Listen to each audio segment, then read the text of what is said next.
You will hear a conversation between a printing company employee and a customer. First, you have some time to look at questions 1 to 5.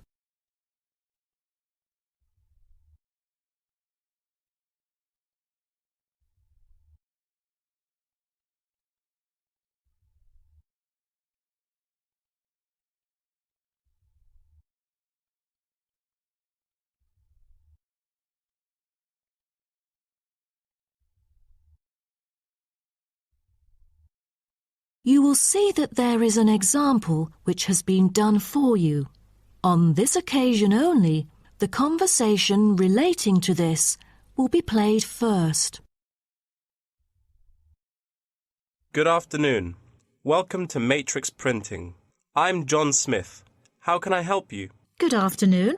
I'm here to reprint a brochure for our hotel. There are some pages that need revising. The customer says the brochure sample needs revising. So, brochure has been written in the space. Now we shall begin. You should answer the questions as you listen, because you will not hear the recording a second time. Listen carefully and answer questions 1 to 5. Good afternoon. Welcome to Matrix Printing. I'm John Smith. How can I help you? Good afternoon. I'm here to reprint a brochure for our hotel. There are some pages that need revising. Sure. How may I address you? Oh, I'm Mary Jane from Central Hotel Chains. Nice to meet you. I've got samples of the previous version. I assume it is your company's advertising brochure. Yes. What exactly is the problem?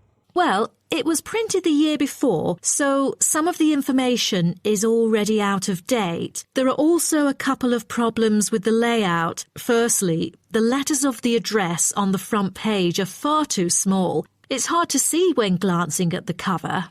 How big do you need it to be? Increase the letters by 3 font sizes. Just a minute. Let me take notes of your requirements.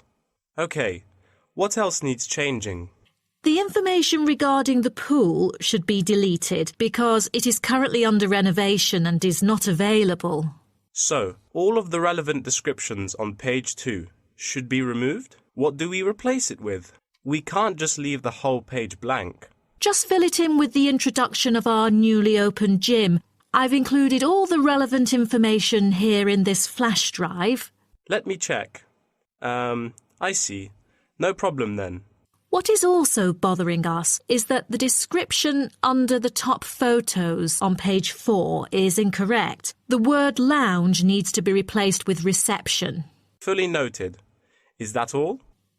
No, there is more. Turn to page 5. We feel that showing merely the picture of our exterior and interior decoration does not fully represent the appeal of our hotel.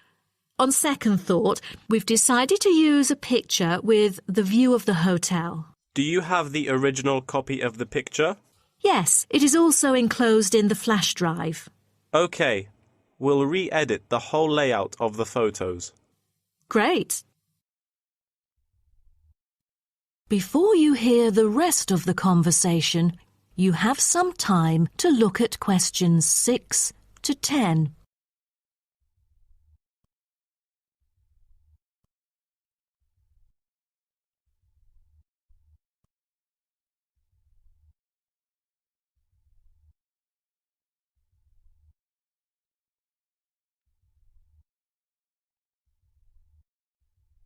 Now listen and answer questions 6 to 10.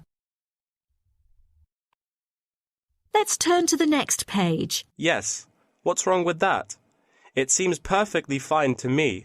At first sight it seems fine, but according to the feedback of the customers, the prices do not stand out. So, we want to change the print from black to red to make it pop out. Okay, I've made notes of all of your requests. Is there anything else? I appreciate it. Just one final request. Could you translate the whole brochure into Spanish? We have customers worldwide, you know, especially those from Latin countries. No problem. What about other languages, like Japanese, Chinese, or German? These are our most popular target languages. I have to ask the manager about the Chinese version. There's been a surging number of Chinese clients during recent years. However, we don't need German or Japanese translations, as we currently don't have many customers from those two countries. Sure. Just keep me updated. So, roughly, when could we get the revised print? We need it before the end of July. It's late June now. Roughly, it'll take 3 weeks to re-edit. So it will definitely be ready before the deadline. Great. To where shall we send the samples? The address is number 9 Green Drive, Clifton, NY 21300. How do you spell Clifton? CLIFFTON, Clifton. And the telephone number? It's 9030366602. Also, if you have any further questions, you can reach me through this number. Okay. That is the end of section 1. You now have half a minute to check your answers.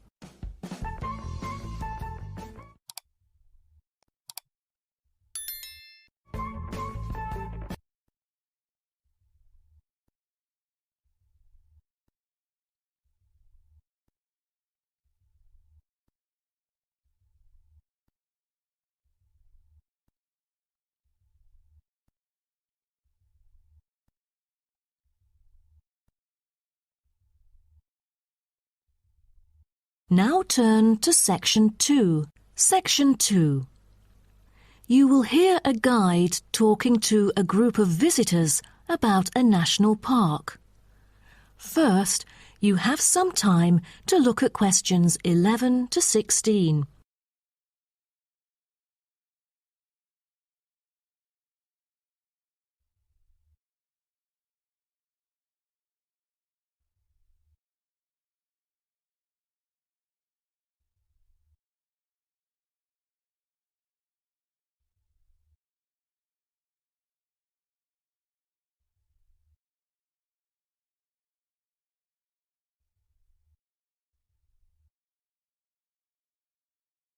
Now listen carefully and answer questions 11 to 16. Welcome to Byron National Park. I am Jim Carson, your tour guide for the trip. First, I'd like to give you some basic information about the park. Covering 7,000 acres of land and spanning across 3 states, Byron National Park was established to protect the area's most spectacular scenic values. With unique geological features, natural history, and native plant and animal life, it is an ideal destination for recreation as well as research purposes. The park has a breathtaking waterfall connecting the longest river in the country, but it is most renowned for having the largest subtropical rainforest worldwide. There are many layers of tall, medium, and low vegetation growing with seasonal variations in the park. It is a place where the air seems green. Ardent hikers can find an awesome array of options here. Apart from the dense green rainforest, tourists can also hike along the mountain trail. Despite the stunning view, taking photos is not advised on the way up, I'm afraid, as one might get distracted and the narrow trail by the sheer cliff is quite dangerous. When you reach the top of the mountain, there is nothing better than having a picnic under the trees with your family. Accompanied mostly by wildlife, walkers as well as cyclists may find the bush track a good choice for having a tranquil time to themselves. As your tour guide, I suggest that only expert hikers take the creek circuit, because its beautiful and inspiring scenery through the subtropical jungle is paralleled by its physical challenges. A list of transport is available within the park. Bicycles are a popular choice, as it is the most flexible way to get around. Electric trams are temporarily closed for maintenance.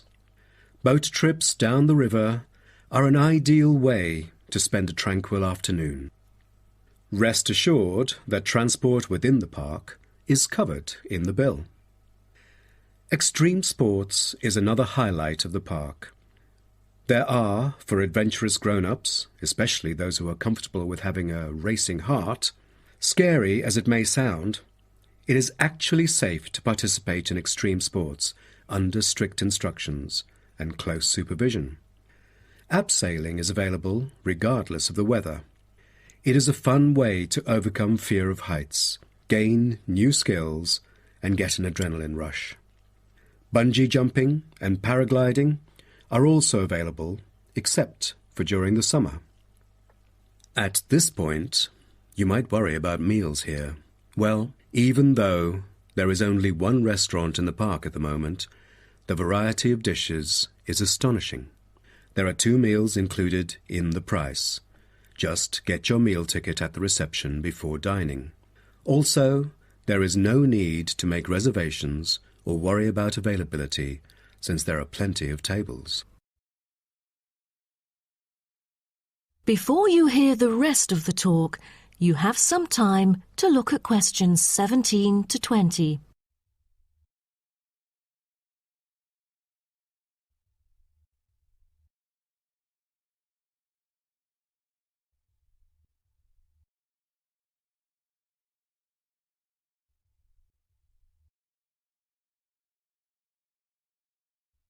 Now listen and answer questions 17 to 20.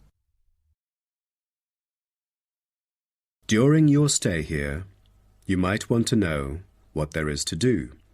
Let's turn to the plan so I can familiarize you with the layout of the park. Most tourists would choose to stay in our guest house, located in the southeast corner. It features 63 tastefully appointed guest rooms, many of which offer spectacular views of the park. You'll find a home away from home at our guest house. But for those who want to experience the natural beauty up close, there is also a campsite. When you get out of the guest house, go straight ahead, turn right at the end of the road.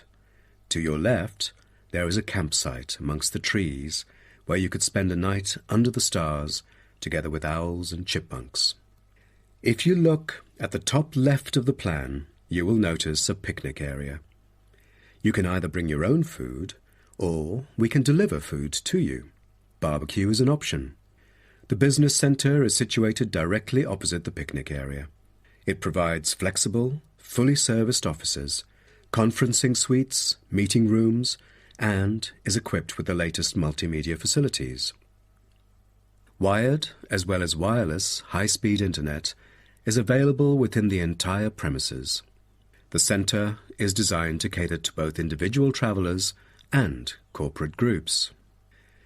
Visitors can also go to the museum, which holds a vast collection that exhibits local history and a natural habitat.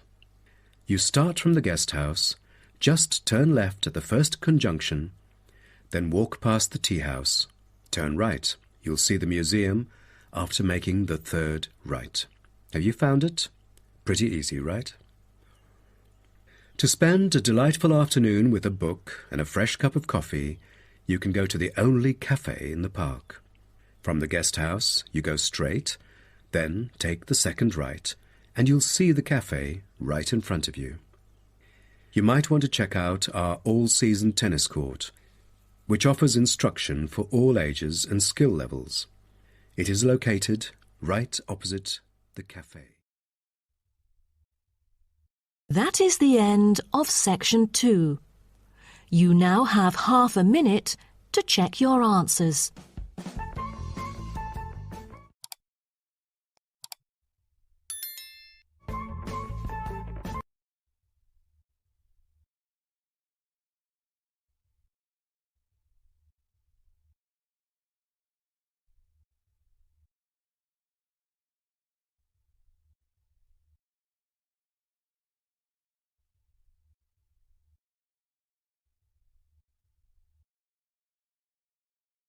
Now turn to section 3. Section 3. You will hear 2 students called Helen and Paul talking to their tutor about a nursing course. First, you have some time to look at questions 21 to 24.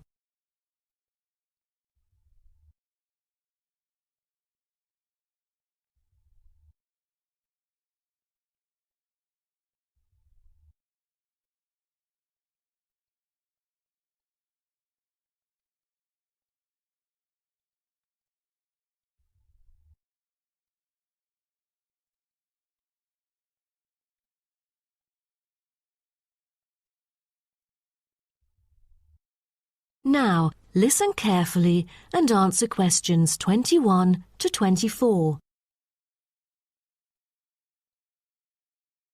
Helen and Paul, congratulations to you both for doing so well the past semester. You two have exhibited an impeccable performance during your first year in the nursing program.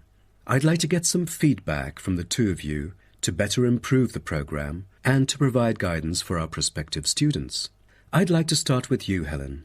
So, first of all, which aspect of the program impressed you? Well, to be honest, when I was enrolled into the course, I was expecting a group of classmates my age. But as I stepped into the classroom for the first time, I was surprised by the diversity. Most were in their 20s, but there were also those in their 30s or even 40s. As it turns out, the intergenerational communication has sparked intense debate and new thinking, and I think that's something special about the programme that I appreciate very much. What about you, Paul? What do you think of the programme? For me, the group project we carried out last semester is another key feature of the program. The whole class was divided into 8 different groups, working on 8 prospective cases. Team-building sessions were conducted in a collaborative way most of the time. Comprised of 5 members, our group studied acute pancreatitis. During the process, we broke the task into different parts and assigned them to each member. We were then able to tackle the complex problem by pooling our knowledge and skills. More importantly, stronger links were established between the group members. Because of the project, we've all become good friends. That's true. According to graduates, group projects prepare them for the work world in which teamwork and collaboration are increasingly the norm. So tell me, Paul, what else do you like about the program? I want to be a registered nurse, working in a public hospital after graduation. So the internship provided is a valuable opportunity for clinical practice in a supportive learning atmosphere. However, I was amazed by the amount of written assignments, since I thought the course should have focused more on practice-oriented learning. Well, I have to disagree with you, Paul. The essays demonstrate your understanding of the course. For me, writing essays is a process that involves critical thinking, which challenges me to develop my points more thoroughly. I thus managed to gain a diversity of perspectives. The program is designed to deliver basic and advanced theoretical knowledge of core concepts, including healthcare systems concepts, together with practicum or clinical practice experience to bridge the classroom content to the practice setting. So, I'm afraid written work is unavoidable. Also this year, we've added a module of law. How do you feel about that? At first, we felt that learning law is kind of redundant and too time-consuming. After a few sessions, we realised that it is necessary in dealing with future medical disputes.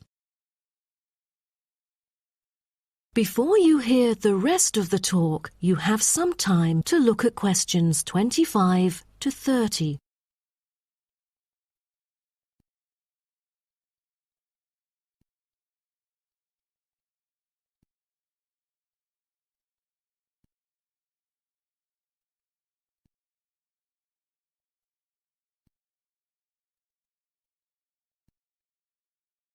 Now, listen and answer questions 25 to 30. Do you have any suggestions for prospective students? What bothers me most is handing in essays on time. I almost missed the deadline once because there were 3 essays due within the same week, so rationalizing your time is critical. Well, that's true. The lectures deliver so much useful information. I have poor memory, so I kept making notes and revisiting them on a regular basis. To my surprise, at the end of the semester, I have learnt the key concepts by heart. How was the research? I heard that it was quite challenging. How did you manage to overcome the difficulties? That's true. The majority of us had no clue how to carry out the research at first. Fortunately, when I was digging up reference materials at the library, I sought help from the librarian. She taught me about finding the appropriate resources and choosing the proper research methods. Have you checked out the online forum? Yes, it has become a habit for me to visit the forum regularly. In a sense, it extends classroom learning.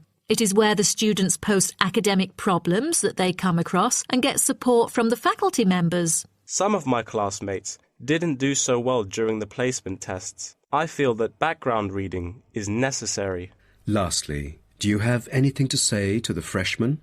I was really ambitious at first, trying to get straight A's on my transcript. I made tons of notes and worked hard even on the optional assignments to get extra credit. I stressed myself out before having an emotional breakdown. After consulting my advisor, I found it important to set realistic goals. Don't push yourself too hard. It is wise to sort out your priorities. Thank you for coming here today and providing valuable feedback on the program. Have a great summer break. That is the end of section 3. You now have half a minute to check your answers.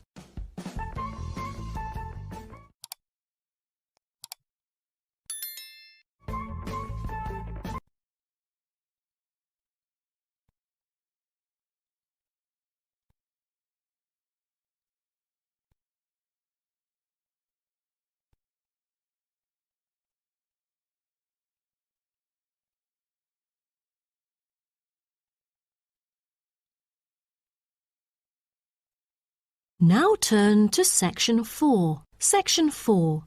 You will hear part of a lecture about African penguins.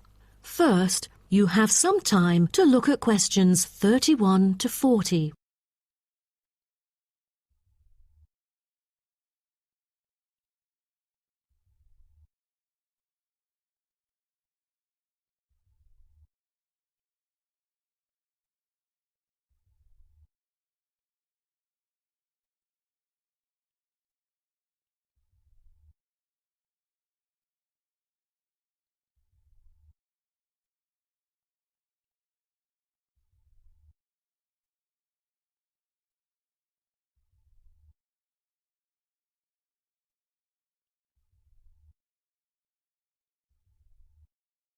Now, listen carefully and answer questions 31 to 40.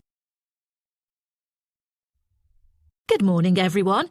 Today's lecture is about a type of adorable animal, the penguin. When you think of penguins, you may picture them surrounded by snow and ice. But not all penguins live where it's cold. African penguins live in the southern tip of Africa. They are usually found within 40 kilometres of the shore and on a number of its surrounding islands. African penguins are also known as jackass penguins because they make donkey-like braying sounds to communicate. African penguins can keep their body temperature at a stable level, but their land habitat can get quite warm, so there are a number of ways for them to stay cool. They limit their daylight movements on breeding sites on land to early mornings and early evenings to avoid too much sun. The pink glands above their eyes can help them cope with the temperate climates. Like other penguins, African penguins spend most of the day feeding in the ocean, which also helps keep them cool. Being a type of small to medium-sized penguin species, African penguins average about 60 centimetres tall and weigh up to 3.6 kilograms. They have a black stripe and a pattern of unique black spots on their chest. Males are larger than females and have larger beaks. Even though they are categorized as birds, African penguins aren't able to fly because of their heavy bones. Their wings are more like flippers that make them particularly suited for life in the water. When they're on land, their flippers and their tails help them keep their balance and walk upright. African penguins begin to breed at the average age of 4. When a male and female pair up, they tend to breed together for the rest of their lives. Most other penguins nest and lay their eggs out in the open, but African penguins have a different approach. They dig holes under bushes out of their own excrement, called guano, so they are sheltered from the sun and predators. The African penguins survive on a diet that is comprised mainly of marine organisms. They feed primarily on fish like sardines, along with the occasional squid and shellfish. But when normal food is in short supply, they eat tree roots as well. The streamlined body of the African penguin allows it to move through the water like a rocket, capable of reaching a speed of around 20 kilometers per hour when hunting for food.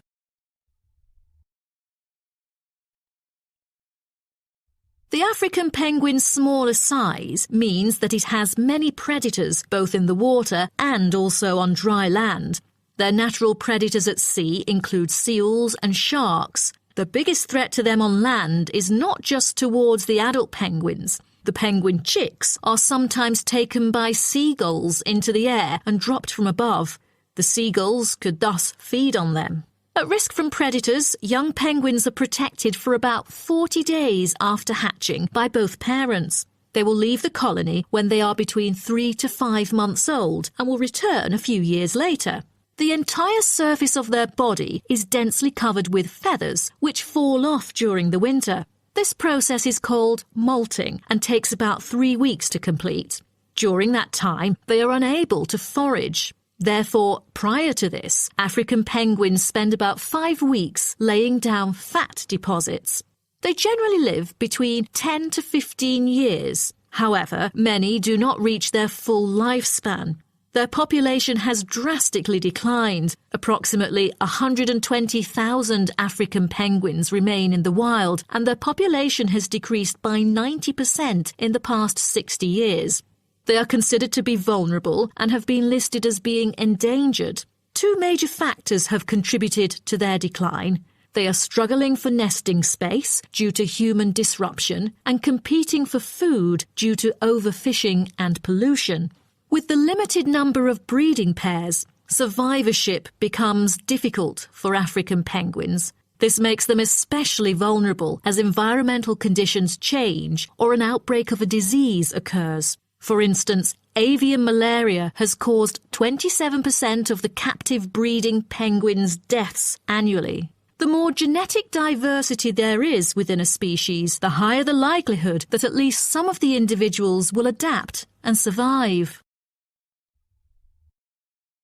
That is the end of section 4.